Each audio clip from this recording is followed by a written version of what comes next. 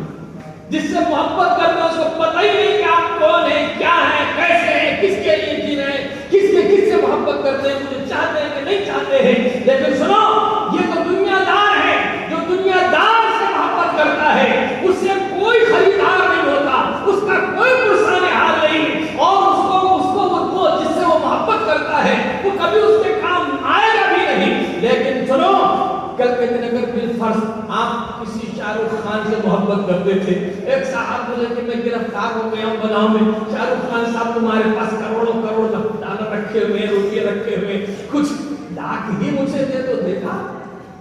بولیے محبت کر کے کیا فائدہ؟ فلاں لیڈر سے محبت کر رہے تھے, اس کے وہ لیڈر کیا آپ کی کچھ مدد کرے گا, کچھ آپ کی پریشانی کو دور کرے گا؟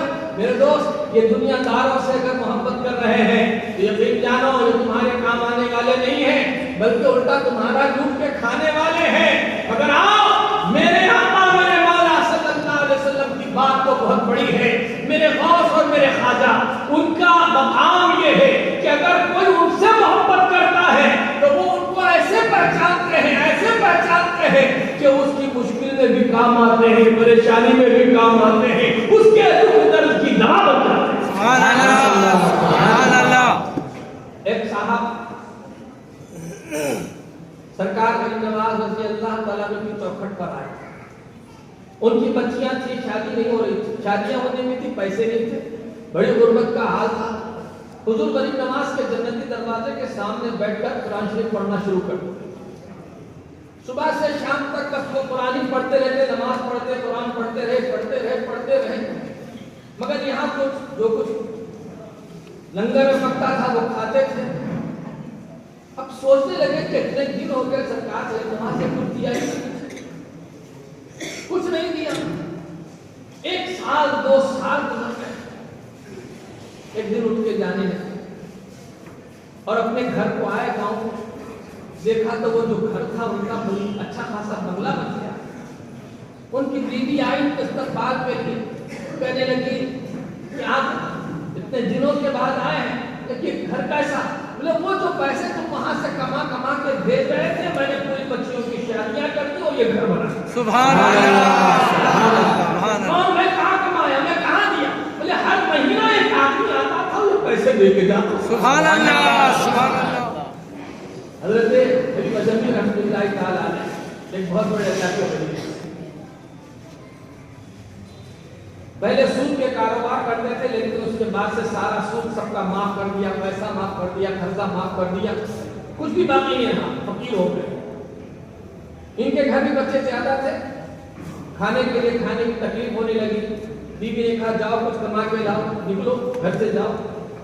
اب گھر میں بیٹھے تو مرد عورت بولتی ہی ہے, وہ نکلے باہر گھومے کام کے لیے, کہیں کچھ کام نہیں ملا, کہیں کچھ کام نہیں ملا. کہتے ہیں کہ وہ مسجد گئے نماز پڑھنے اور صبح سے شام تک نماز پڑھتے رہے. شام میں گھر آئے تو بیوی نے کہا کیا ہوا کام کے لیے؟ ہاں مالک میرا جو ہے وہ بولا ہے کہ اچھا کام کریں گے تو ہم تم کو ضرور دیں گے.